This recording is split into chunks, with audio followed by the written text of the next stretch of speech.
Hey guys, welcome back to another ABA one-on-one. Today on the show, we have Australian legend Lanard Copeland. Even though he's from America, he's still a legend over here. And I got my boy Rick back with me, and Brian may be checking in. We just hold an open, wait for him to see. You know, it's one of those things. Australia's still in weird lockdown. But anyway, Lanard, welcome to ABA one-on-one, my brother.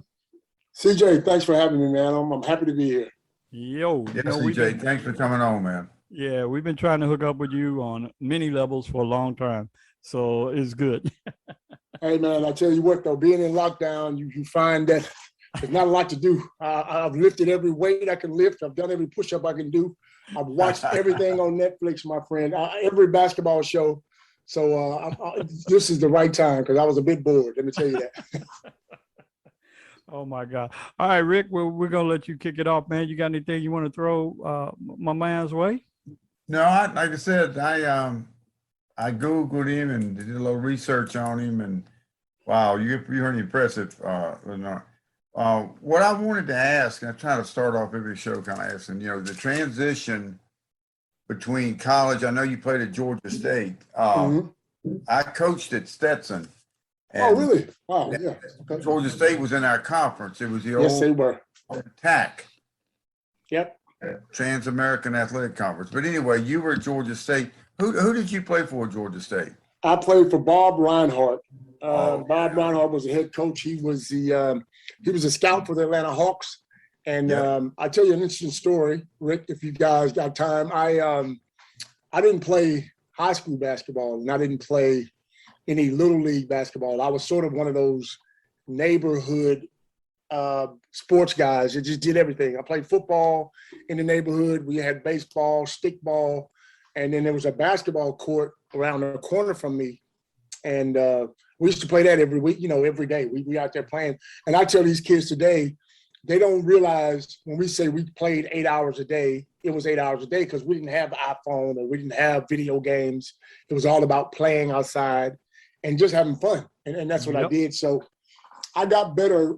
I got better playing every single day. And then in high school, my junior year, my brothers and sisters all went to the same high school. My mom and dad went to the same high school.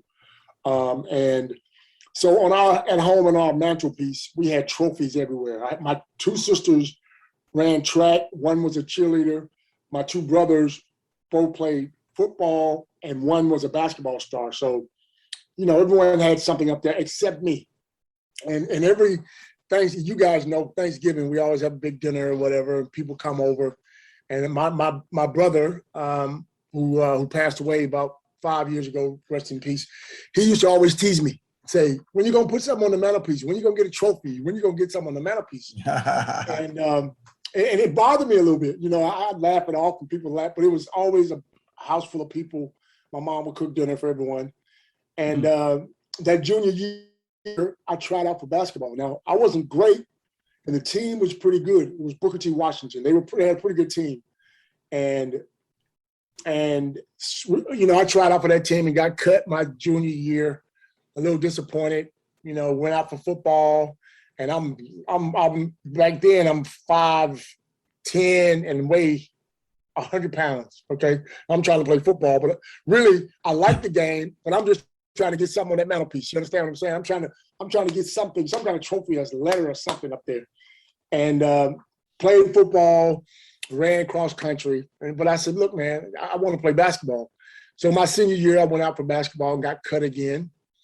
And it was one of those things. Maybe I'm just not designed to play basketball. But that summer, I grew 6 inches. I can remember standing in my mother's door, and she said, "Your pants are too short. We got to. I just bought those pants. We got to take you to get some more pants." And how kids grow over the summer. Oh yeah. And so that summer, I didn't know what I wanted to do, man. I didn't want to know if I wanted to go back to college. There was about 6 or 7 of us got a job at the Herald Sun, at the Atlanta Journal-Constitution in Atlanta. So it was about 7 guys. We all started working there, pushing those big roles. And I'm like, man, do I really want to be doing this? You know what I mean? But it was almost like my senior year because all the guys were my friends. So it was like going to school every day. You know what I mean? We goofed around at work. We got in trouble. And I was sitting in this. I see Brian's on. Brian, Yeah, Brian are you made there? it. What's up? What's up? Hey, Yeah, Brian. man. You How you doing, man? story. You probably haven't heard it a couple of times, but I thought I'd cover it. And like Right.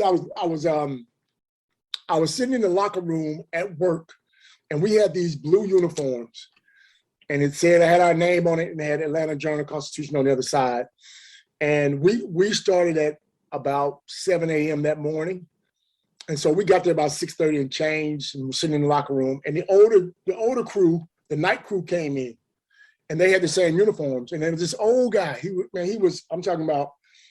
probably 60, 63, 64, but he was gray. He looked older. I'm old, but he looked a lot older. Okay, he scuffled in there and he said, "You young boys, you take over." And I said to myself that day, I had been there 3 months.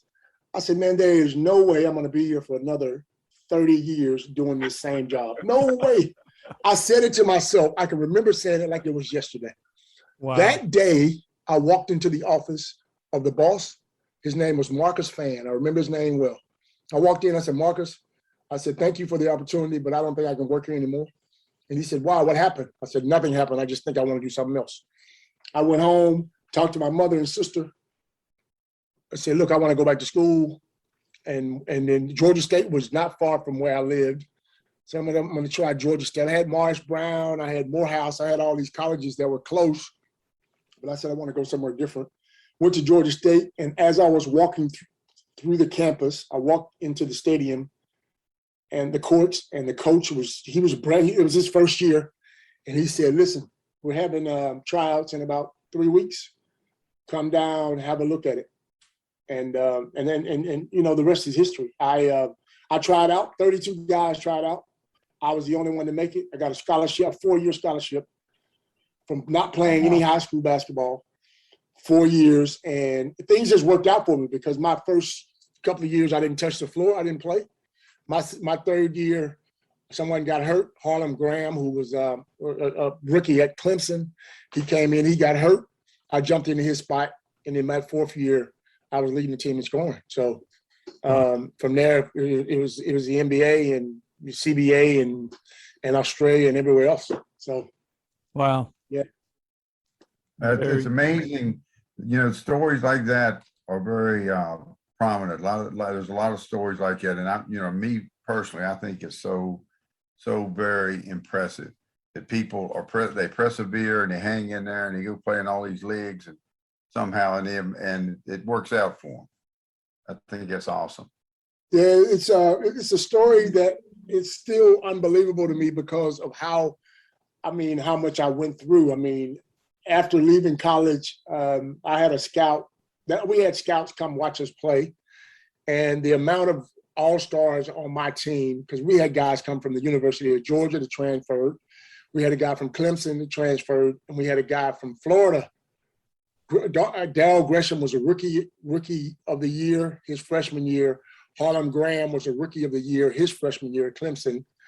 And we had guys from the University of Georgia who all transferred. So my whole team was just full of superstars on that college team. And it was little old me who didn't play, and I was trying to learn the game as I go. And I was the only one out of the school that sort of that went pro up until a couple of years ago when the kid who was playing with the City Kings now they got drafted, and who's playing with the City Kings now is going to play. So yeah. Wow, that's Nice awesome, play. bro. Well, see, you've had an awesome career, Nard. Now I've known you for forever, seems like, but in respect to that, could you tell our listeners, and again, you have a great story to tell, but can you tell our listeners that next step? When you fought the hard fight, you battled through, you never gave up on your dream, but when you finally stepped on that NBA court and had that NBA uniform on, what was that feeling like to you? Can you describe those emotions to us? It's I don't know if you've seen Allen Iverson at his Hall of Fame speech when he talks about seeing Michael Jordan for the first time, and how everything was a haze, and he just didn't believe it. You know, let me tell you, when I got on that floor, when I finally got on that floor, because trying out, let me just go back a little bit. When I tried out because I didn't get drafted, there was a scout that came to college to watch us play. Now, I got invited to the Los Angeles Lakers rookie camp, and that particular year, they brought in 2 teams. Now, usually most teams bring in 15 to 18 guys, and then they cut them down, and then they invite 1 or 2 to the veterans camp. Okay, that's how it's done. Well, this year, lucky me, we got 2 teams of 15. So I got to battle 30 guys to try to make a roster spot. And again, I didn't know a lot about it, but I knew I wanted to play basketball. And I got to camp, and I remember me being from a smaller school, because there were guys there from big schools, me being from Georgia State, which was, like you said, in the TAC. Not a lot of people knew about it. My jersey, they gave me one of those old jerseys in the back. You know what number I had? Number 108. I didn't even have a basketball number. I had number 108. I remember that number like it was yesterday. And illegal number. Illegal number. We had our little training camp, Brian, and so there was another guy on the team that was from Atlanta, and he was on the first team. They had me on the second team, and they played and lost. They lost the first game, and he came off the floor. He said, "Listen, if you guys lose tomorrow, they're gonna cut all 15 of you guys. We're on the first team." So, you know, it had me a little bit nervous. And we played at Loyola Marymount. That's where the summer league was held back then. And this was the first year Dave Robinson came out of the academy. Okay, it was Dave's first year. So everyone was excited about seeing Dave Robinson. So they put Dave on the rookie team just to get some run. Back then, like they would never do that now. But back then they wanted Dave. I guess he must have wanted to play. They brought him in. So we played San Antonio. And I'm playing with the Los Angeles Lakers. Something, I don't know what it is about LA, because LA for me is like gold. I could not miss a shot. I think I had 32 points the first game. And back then, all I could do was shoot and dunk. I could dunk everything. I tried to dunk everything. And somebody shot a jump shot and it came off the rim. And you know how you go up and catch the ball and you whoever's under the rim, you put your legs on their neck, or you try to basically embarrass them. Well, I happened to be Dave Robinson standing under that rim. And I caught that dunk and I grabbed it, and people went berserk because the gym was sold out. People went nuts. But luckily for me, Harold Katz and Jimmy Lynam, who Philadelphia owner and the head coach, was sitting in the stands. Jimmy Lynam, yes, sitting in the stands. So the next game we play against Philadelphia. All right, so I play in 2 games, and they tell you when you go to LA, if you go on this rookie camp, pack for a month. You're gonna be there for a month, okay? So I got 2 suitcases, man. I got every pair of shorts and every shirt I own. I got it in this bag. And I get to LA, man, and we play those 2 games. I had 32 the first game, and I had 35 the second game. I couldn't miss. It was something that came over me. Now, I know I worked on my game a lot, and I did all the right things, and I put up a lot of points. I put up a lot of shots, but it was just something about the offense that the Lakers were running. It was get it and go, and you pull up if you got a shot, you pull up. And they were calling me Coop, like Michael Cooper, Little Coop is what they were calling me. Man, I couldn't miss. I tell you, it was one of those. Everybody who's played ball, you have those times in your life where you just can't miss, and this is one of the times. I played on a Tuesday and a Wednesday, 32 and 35 points, and then I go in the locker room and take a shower, and then one of the players said, "Somebody's out front, want to talk to you."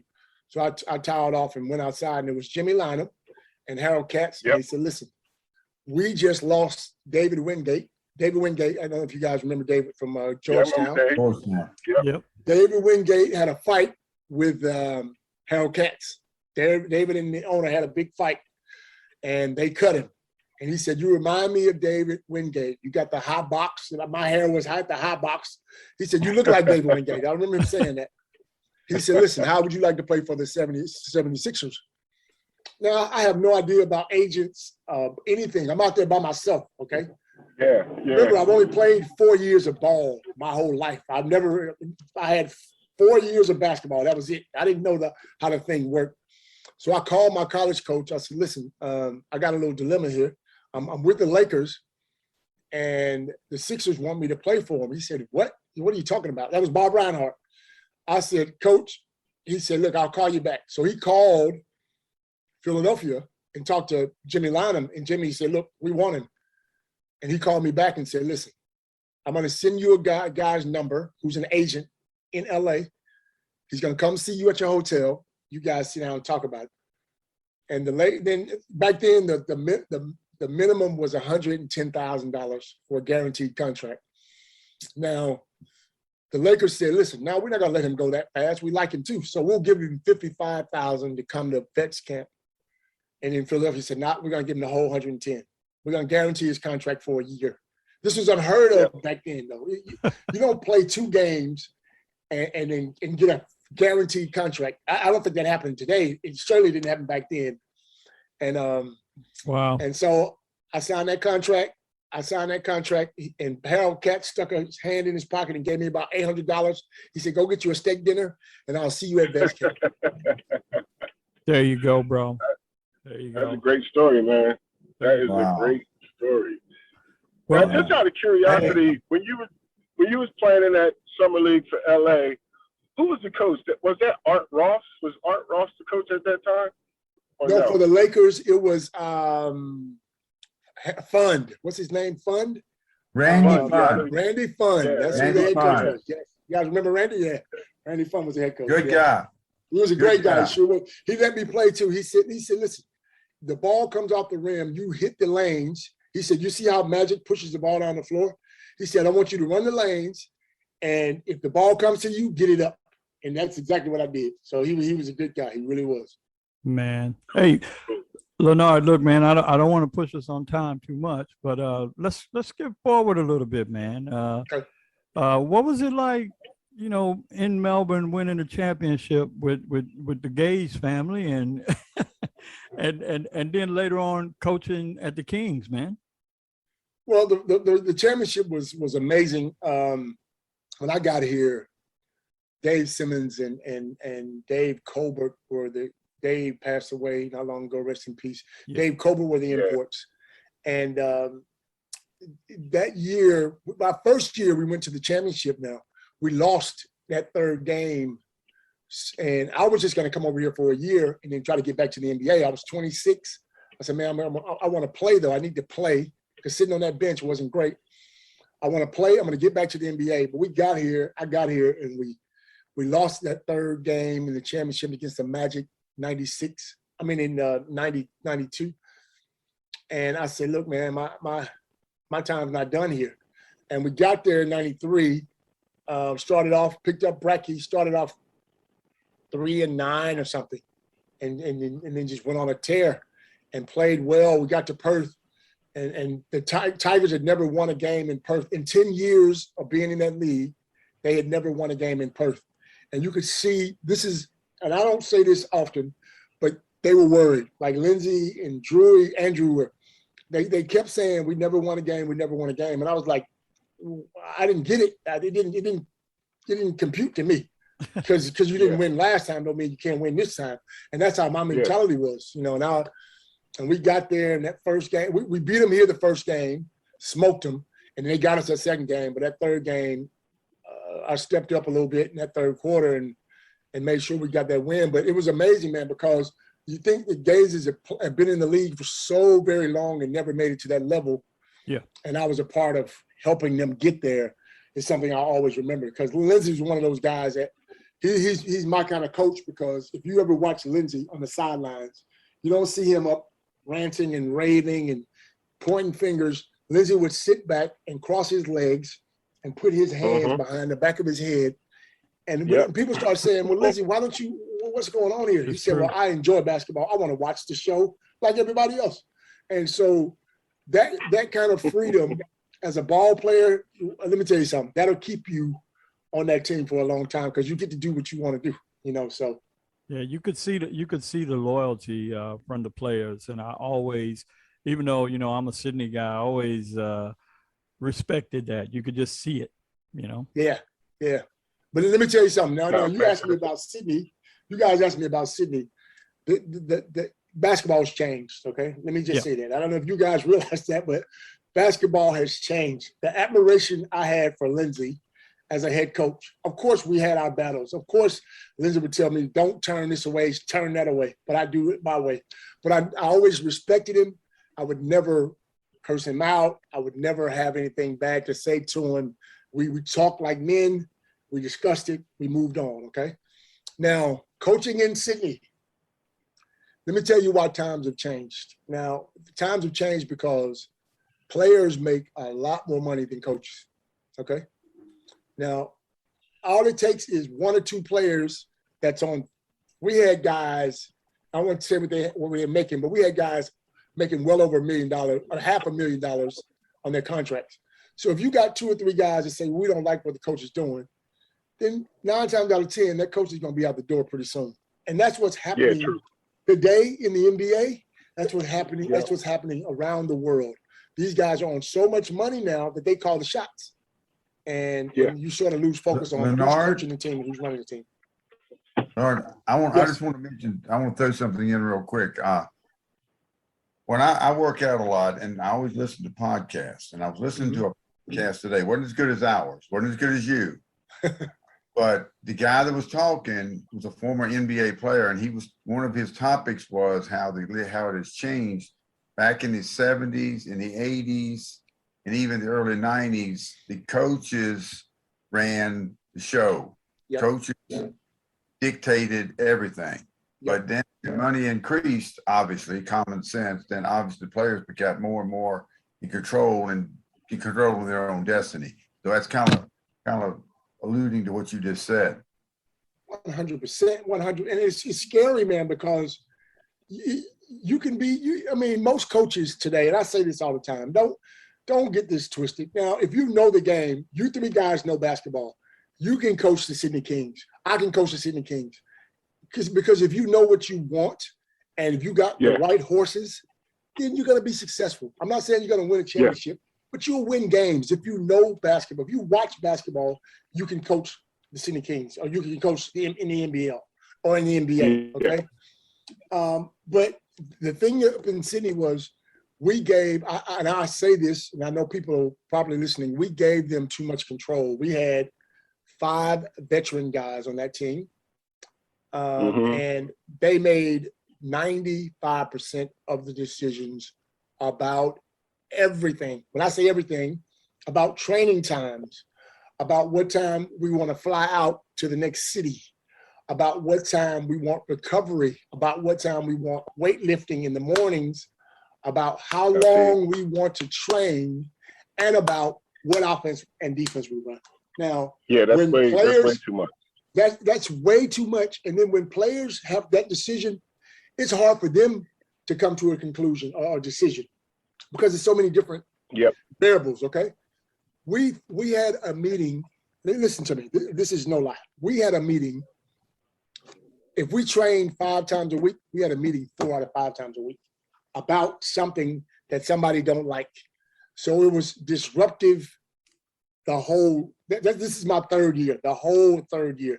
Although we won 18 games, which was more than any other team, Melbourne, Perth, Sydney all finished 18-9 our 3rd year. So we were at the top of the ladder. We finished 3rd because we didn't beat those teams, but all of us finished 18-9. So again, people say you guys weren't successful because you didn't win. We changed. We changed a lot of things in Sydney because when we got to Sydney, they were 5-21 or 5-22 or something. So we won games, okay? We just didn't win a championship, and that's what they were looking for. But again, you got to weigh in, and I'm not making any excuses at all, but you got to weigh in. You got to weigh in players being in control. You got to weigh in, and Andrew's the kind of coach where he's more like his dad, and he's relaxed. When I say relaxed, he's relaxed face to face. Now on TV, he looked like he was losing his mind, but if you're sitting down with him, he sit down and he wants to please you. He wants to please players. Whereas I'm a different cat. If I think you're not playing defense, you're gonna come over here and sit with me. You know, that's how I ran my show. And so you still need a good guy and a bad guy if you're gonna do it that way. And I was always the bad guy, but I didn't care because someone had to do it. You know what I mean? So again, it's tough. It's tough today to be a coach. And if someone asked me, would you like to coach an NBL team right now? It'd have to be the right players. It'd have to be the right situation. I would not take a job if the players were already picked or I couldn't pick my own players. Cool, man. Cool. Hey, look, we got about 8 minutes left. Can't go without talking about this, my brother. Okay. Hall of Fame. Talk to me. Yes. I was like, I kept hitting you on Facebook. I was like, oh my God. What was that like? Guys, I'm hating to love you and leave you, but I got to go. I have an appointment. We know. Nard, We know, it was Brian. great talking to you, man. But we'll catch up. I still got to get you that coaching board, man. So we'll I know. catch up. I'm waiting on it, Brian. Make sure you get your shot, man. Make sure you get your shot, brother. Hey, Brian. Yes. Hey, Brian. Yes, Rick. Hey, you know what I say? Never. Not win the Kentucky Derby with a jackass. Remember that. All right. Famous words of gentlemen. Rick Pitino. All right, Brian. See you, Brian. All right, dog. Brian, be safe. Brian. Okay. Be safe, Brian. All right. Hey, Lanard, man, really tell us what that moment was like. We got about 7 minutes left here. So, 6. hit us up, 6 brother. minutes. It was amazing. You know, look, I was sitting in the I was up in Sydney, I think I was, sitting up in the room, and someone, Paul Maley, who's been out here, used to be an import for North Melbourne, was on the board, and he called Andrew Gaze to get my phone number. He didn't have my phone number, and Drew said, "Paul's going to call you." And I said, "What does Paul want?" And then so I went back to my room. Paul rang me and said, "Listen, it's a long time coming, my friend, but we're going to induct you into the Hall of Fame." So I thought Paul was just kidding at first. I'm like, "Look, man, Paul, don't play with me like this, because I don't care what anybody says. You don't start playing basketball for accolades. You don't start playing to be, the best. I play basketball because I love the game. Okay. But when someone tells you you made the Hall of Fame, then it's another story. And goosebumps, straight away I'm thinking, who do I thank?